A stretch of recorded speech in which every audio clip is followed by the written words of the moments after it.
Hello kids, వచ్చేసాను. నేను మిత్రినాథ్ అన్న, yoga dynamic counselling psychologist.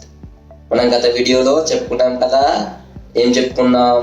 Alternative fingers opening అనే బ్రెయిన్ జిమ్ యాక్టివిటీ చెప్పుకున్నాం. అది ఎలా చేయాలని చెప్పుకున్నాం?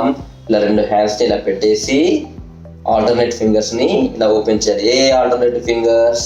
Right hand thumb finger, left hand little finger. తర్వాత నెక్స్ట్ ఈ 2 క్లోజ్ చేసిన తర్వాత మళ్ళీ సేమ్, అప్పుడు రైట్ హ్యాండ్ లిటిల్ ఫింగర్ అవుతుంది, లెఫ్ట్ హ్యాండ్ థంబ్ ఫింగర్ అవుతుంది. ఇలా జస్ట్ ఇలా చూడండి, ఇలా ఆల్టర్నేటివ్గా చేసుకోవాలని చెప్పాను. దీనివల్ల ఏమవుతుందని చెప్పుకున్నాం?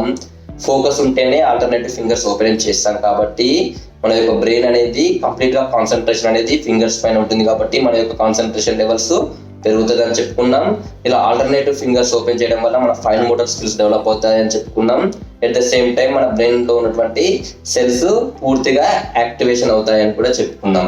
తర్వాత మనం ఏం చేద్దాం అనుకున్నాం? బ్రెయిన్ జిమ్ యాక్టివిటీ అయిపోయింది కాబట్టి నెక్స్ట్ వచ్చే దాంట్లో మనము ఒక మంచి బ్రీతింగ్ యాక్టివిటీ చేద్దామని అనుకున్నాం.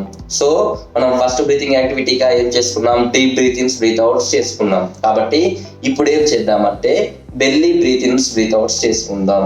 ఇది ఎలా చేస్తామంటే, ఇంతకుముందు మనం డయాఫ్రామ్తో వర్కౌట్ చేస్తే ఇప్పుడు ఓన్లీ అబ్డామిన్తో చేస్తాం. దీంట్లో ఏం చేస్తామంటే ఇన్హేల్ తీసుకున్నంతసేపు మన అబ్డామిన్ని ఎక్స్పాన్షన్ చేస్తూ ఉంటాం, ఎక్సైల్ చేస్తున్నంతసేపు మన అబ్డామిన్ని కాంట్రాస్టింగ్ చేస్తూ ఉంటాం. ఎన్నిసార్లు చేయాలి? సేమ్ 5 times చేద్దాం. ఈరోజు ఎన్నిసార్లు చేయాలనేది నేను చేసిన తర్వాత మీకు చెప్తాను, ఓకేనా? ఇలా స్ట్రైట్గా కూర్చోండి. ఏ బ్రీతింగ్ యాక్టివిటీ చేసినా కూడా మన యొక్క స్పైన్, నెక్ అనేది స్ట్రైట్గా ఉండాలి. ఇలా స్ట్రైట్గా కూర్చొని ఎనీ వన్ హ్యాండ్, రైట్ హ్యాండ్ని పెట్టండి, లెఫ్ట్ హ్యాండ్ ఇలా ఫ్రీగా వదిలేసి ఇన్హేల్ చేస్తూ మీ యొక్క అబ్డామిన్ని ఎక్స్పాన్షన్ చేయండి వీలైనంత వరకు.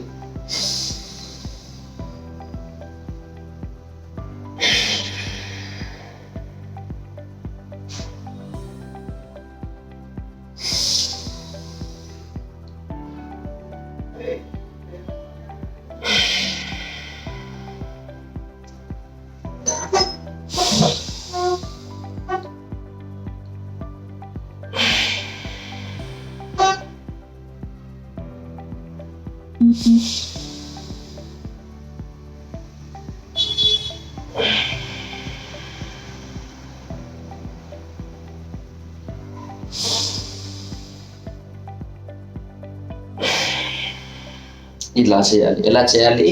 మనం ఒక హ్యాండ్ని నావెల్ పైన పెట్టేసి మనము 10 seconds, 5 seconds, 6 seconds మన క్యాపబిలిటీని తగ్గట్టుగా ఫుల్గా ఇన్హేల్ తీసుకున్నప్పుడు ఫుల్గా ఎక్స్పాన్షన్ చేయాలి వీలైనంత వరకు, ఫుల్గా ఎక్సెల్ చేసేటప్పుడు ఫుల్గా కాంట్రాక్షన్ చేయాలి. దీనివల్ల ఏమవుతుందంటే మన బ్రెయిన్లో ఉన్నటువంటి అన్ని ఆర్గాన్స్ యాక్టివేట్ అవుతూ ఉంటాయి. ఎట్ ద సేమ్ టైం మనం డీప్ బ్రీతింగ్ చేయడం వల్ల ఆ యొక్క ఎయిర్ అనేది మన బ్రెయిన్కి, మన బాడీ సెల్స్కి రీచ్ అవుతూ ఉంటుంది. At the same time without ఫోకస్తో మనము బ్రీతింగ్ యాక్టివిటీ చేయలేం కాబట్టి మన కాన్సన్ట్రేషన్ ఇంప్రూవ్ అవుతూ మనకు మంచి రిలాక్సేషన్ వస్తుంది. కాబట్టి ఖచ్చితంగా ఎవ్రీడే 5 times ఇప్పుడు చేసుకుందాం, కానీ మనం డైలీ ఎన్నిసార్లు చేయాలి? అట్లీస్ట్ 10 times చేయండి, లేదంటే 5 minutes చేయండి. మీకు ఏది కన్వీనియన్స్ అయితే అది చేయండి. 10 counts చేస్తాం, నో ప్రాబ్లం. ఇంకా టైం ఉంటే 5 minutes టైం పెట్టుకొని అందులో ఎన్ని కౌంట్స్ అయితే అన్ని కౌంట్స్, మన కౌంట్స్ మన బ్రీతింగ్ బ్రీత్ అవుట్ కేపబిలిటీ మీద కౌంట్స్ అనేటివి ఆధారపడి ఉంటాయి. కాబట్టి ఎన్నిసార్లు వచ్చినా నో ప్రాబ్లం. మెల్లమెల్లిగా ఇంప్రూవ్ చేసుకోండి బ్రీతింగ్ టైంని, ఓకేనా? ఎస్, మళ్ళీ ఒక ఎపిసోడ్లో మళ్ళీ ఒక యాక్టివిటీతో మేము ముందుకు వస్తాడు ఇతనతన్న. అందరూ వేచి చూస్తారు కదా. Yes, bye bye.